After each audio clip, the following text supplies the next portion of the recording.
Very good morning, students. Welcome to Fun and Learn Home Learning. Today I am presenting Math subject for Standard 5, Chapter 3, How Many Squares, Part 1. बच्चों, इसके पहले हमने देखा है कि perimeter क्या होता है, वो लास्ट ईयर भी हमने पढ़ा है. पेरीमीटर क्या होता है? Adding the length of all side of the figure is called perimeter. Perimeter for example ये स्क्वायर है तो इसकी हर बाउंड्री की एडिशन यानी पेरीमीटर होता है. Next, area. Area is measure of the region inside the plane figure. जैसे कि हमने ये स्क्वायर ड्रॉ किया है ना, ये इसकी बॉर्डर यानी पेरीमीटर होता है. बट ये अंदर का जो प्लेन है ना, इसको क्या बोलेंगे? एरिया. बच्चों, अभी पेरीमीटर एंड एरिया ये कौन सी यूनिट में मेजर किए जाते हैं? जैसे कि पेरीमीटर है, पेरीमीटर सेंटीमीटर और मीटर में, किलोमीटर में भी होता है. और एरिया कैसे रीड किया जाता है? मिलीमीटर स्क्वायर, सेंटीमीटर स्क्वायर और मीटर स्क्वायर, किलोमीटर स्क्वायर, ऐसे ही उसके यूनिट्स होते हैं. अभी पहले हम रेक्टेंगल का एरिया और पेरीमीटर डिसाइड करेंगे. जैसे कि हमको पता है रेक्टेंगल के अपोजिट साइड्स आर इक्वल, है ना. तो 2 इंटू लेंथ, लेंथ कौन सी है बच्चों? ये वाली लेंथ है ना. 2 इंटू लेंथ प्लस ब्रीथ, तो उससे हम पेरीमीटर निकालेंगे. और एरिया के लिए लेंथ इंटू ब्रीथ.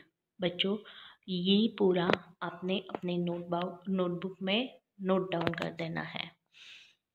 अब आगे का देखेंगे, स्क्वायर, पेरीमीटर एंड एरिया. तो स्क्वायर के ऑल साइड्स आर इक्वल होते हैं, that means 4 into L, 4 into sides, ये पेरीमीटर मिल गया.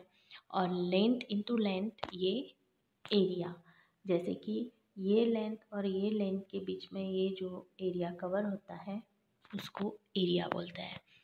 तो बच्चों, आपको पेरीमीटर एंड एरिया का कॉन्सेप्ट अभी पता चला होगा.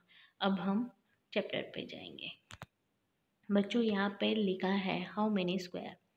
Major the sides of the red square on the dotted sheet. Draw here as many the rectangle as possible using 12 such square. बच्चों, ये एक स्क्वायर दिख रहा है आपको, वैसे 12 स्क्वायर मिला के एक रेक्टेंगल फॉर्म करना है. कैसे करेंगे वो हम देखेंगे. जैसे कि मैंने पहले ये एक लाइन ले ली है रैंडमली, फिर दूसरी लाइन ली है, तो इसके बीच में हमारे कितने स्क्वायर आएंगे? 1 2 3 4 5 6 7 8 9 10 एंड 11 12. तो 12 का ये एक रेक्टेंगल हो गया, है ना. तो इसमें बच्चों देखो, ये 2 स्क्वायर है, यानी ये इसकी ब्रेथ कितनी हुई? 2. एंड लेंथ कितनी हुई? स्क्वायर कितने हैं बच्चों? 1 2 3 4 5 एंड 6. तो 2 और 6 ये क्या हुई? उसकी लेंथ हुई ये रेक्टेंगल की. ऐसे, और अभी ये वाला रेक्टेंगल है, उसमें क्या आएगा? उसकी लेंथ 12 आएंगी.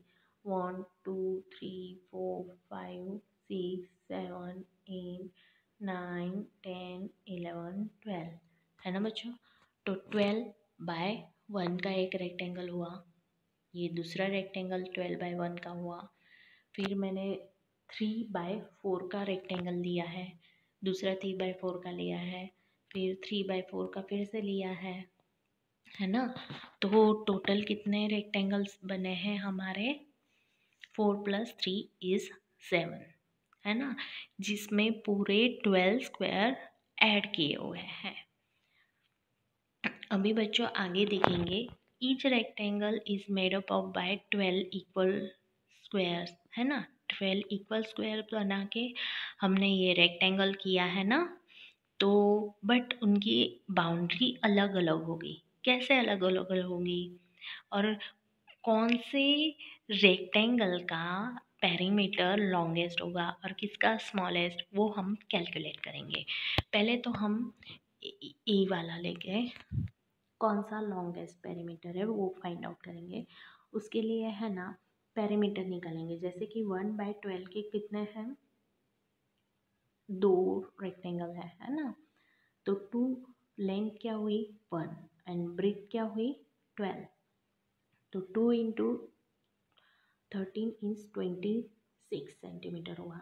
दूसरा रेक्टेंगल कौन सा आया, तो 2 इंटू 6 यानी ये वाला, जिसकी 2 ब्रीथ है और 6 लेंथ है ना। तो 2 + 6 इज 8, तो 2 8 सा 16।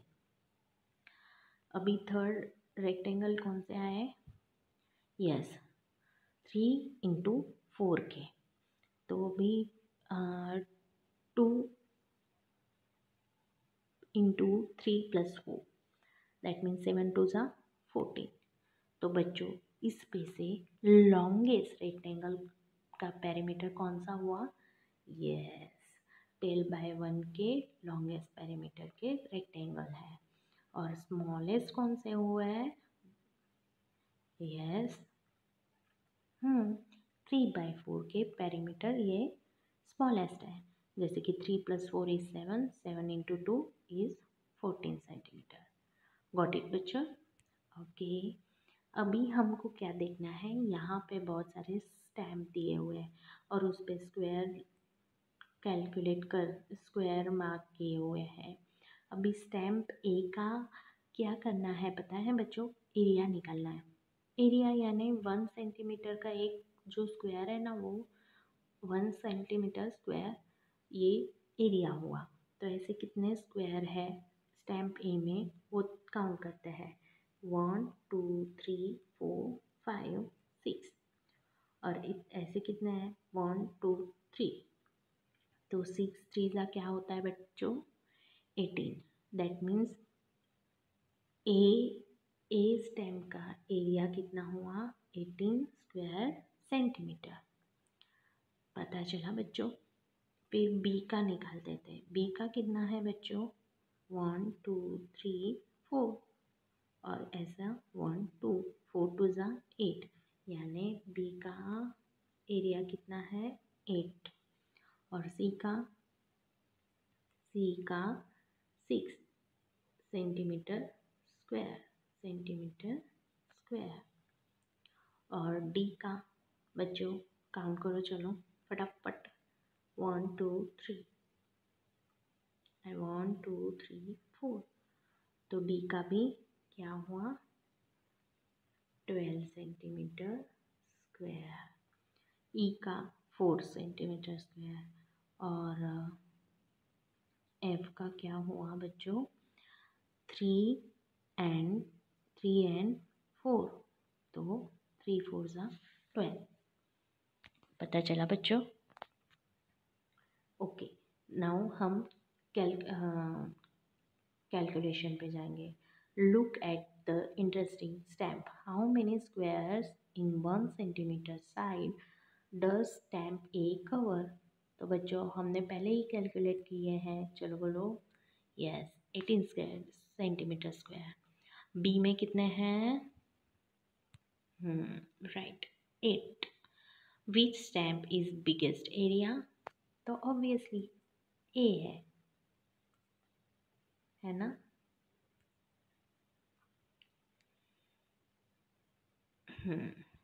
और नेक्स्ट क्वेश्चन क्या है, how many squares of side 1 centimeter does the stamp cover,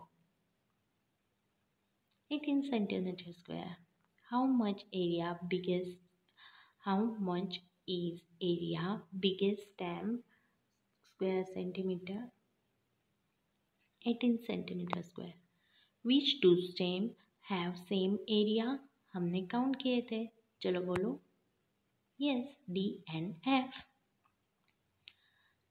How much the area of each of these stamp is 12 centimeter square centimeter.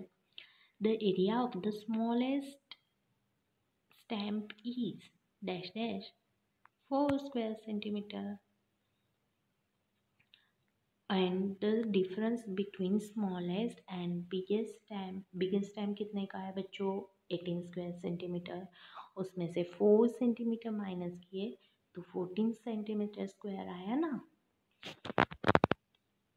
Okay बच्चों, नाउ हमको गेस करना है what has the bigger area one of your footprint on the page of the book। आपका कौन सा big area है book का और फुटप्रिंट का? तो obviously area of the book which has the smaller area of 2 5 rupees note and together, जैसे 2 5 rupees की नोट टुगेदर कर दी और 100 रुपीज़ नोट, तो किसका एरिया ज़्यादा आएगा? Obviously 100 rupees. Look at the 10 rupees note, is there area more than 100 rupees square centimeter? No, है ना, it is less than 100 centimeter 100 rupees। अभी is the area of the blue shape and yellow shapes are same? Why? Obviously both are no, the area of blue shape is equal to the area of the shape yellow shape. These can be easily proved by taking out of the shape, calculating their areas using the grid paper। grid paper से आप उसका calculate कर सकते हो। Is their perimeters of yellow shape more than the perimeter of blue shape and why? No, the perimeter of yellow shape less than perimeter of blue shape। This proved by measuring the boundary ruler और thread से भी हम calculate करके बता सकते हैं। How big is my hand? Trace the hand and square sheet on the next page. Next page में आपको है आपका हाथ ट्रेस करना है। आपके टेक्स्ट बुक में आपको ये करना है। How will decide whose hand is bigger, your hand or your friend's hand? What is the area of your hand square dash dash square centimeter? What is the area of your friend's square hand in square centimetre? वो आपको find out करना है। तो बच्चों आपके text book में आपको यहाँ पे हैंड प्रिंट करना है जस्ट लाइक दैट, है ना बच्चों। अभी ये ड्रॉ तो कर दिया पर कैलकुलेट कैसे करना है उसकी मेथड होती है बच्चों कि पहले क्या करना है। On the square sheet paper trace your hands and your friends hand and count the number of the square. पूरे स्क्वायर कितने हैं वो काउंट करने हैं। फिर हाफ फिल स्क्वायर काउंट करने हैं। फिर more than half fill square count करने हैं and less than half fill यानी लेस देन हाफ से भी कम ऐसे स्क्वायर काउंट करने हैं। निगलेक्ट कर देना है, इग्नोर करना है। Less than half fill square को इग्नोर करना है। Take the sum complete square more than half fill square and to get the volume of area. हमको क्या करना है, पहले फुल स्क्वायर कैलकुलेट कर देना है और हाफ फिल उसमें ऐड कर देना है तो एरिया काउंट मिलेगा। समझ में आया बच्चों? यहाँ पे फिगर का है, मैं जस्ट एग्जांपल दे रही हूँ। A number of complete square, यहाँ पे नंबर ऑफ कंप्लीट स्क्वायर कितने दिख रहे हैं तो 6 है और half fill is 7 and more than half fill is 6।